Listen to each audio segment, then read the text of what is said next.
guys, my name is Emma and let's talk spooky stuff.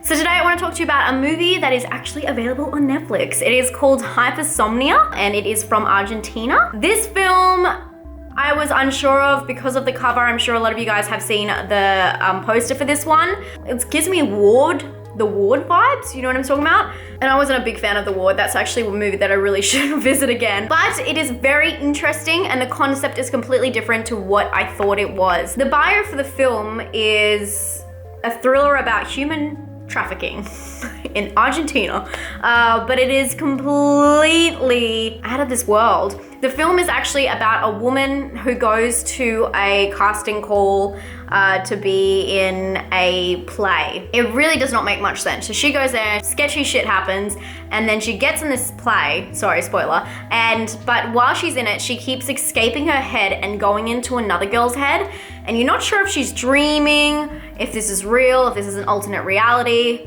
It does all come around, but it's really hard to pick this one, which I kind of like because so many movies you see and you just have no idea what's going on, but this is an actual really original storyline. I really thought going into this it would be a really low budget horror, but it's actually shot really nicely as well. I thought that the acting was actually really well done. Main character has some questionable moments, but she is pushed to her limits, and the fact that she's playing two roles and she's also playing, you know, a role that is about sex trafficking. The film has some pretty hardcore characters, which I really like, but some of them are very, I don't know, not really just there to take up space. She has a boyfriend that just doesn't really do much for her, and the setup just doesn't allow room for a lot of people. So I feel like it does get a bit confusing and busy when there's too many people in a situation like this that's so original and you have to kind of flick back and forth.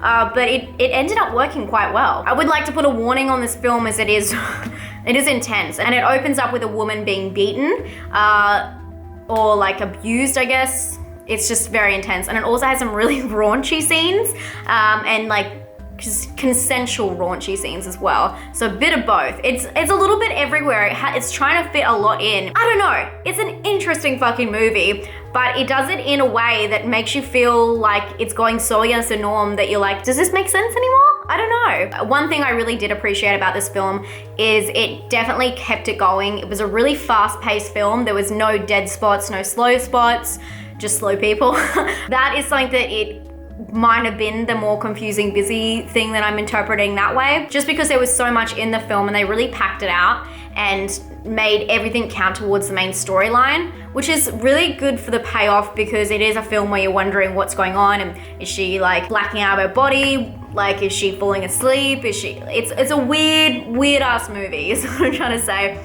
And I appreciated that everything that was happening was progressing you to an answer instead of kind of swaying each way and getting you to know this character and know this and know that. It was more about the storyline than really the complex characters. Another thing I want to express to you guys is the soundtrack. This film was shot nice, it had great acting, and then the music comes in. And the music is it's just a little bit over the top. It was too dramatic and it was too cinematic for what the film was about, sex trafficking, and the tone of the film. If they had taken it down a few hundred notches, then it would actually have had more impact on the film and made it feel more realistic. But because it is like a fantasy horror almost, and you have that element of the woman switching back and forth, it was really important that they tone the music down to make it feel a little bit more realistic, because otherwise it's just full on fantasy and you just can't keep up with it. I hope that makes sense, but the music just took me out a little bit, and that is definitely my one criticism on the overall techniques of the film being put together. One last thing I want to mention to you guys is this is the kind of film that starts on a beautiful glamorous stage with a raunchy as fuck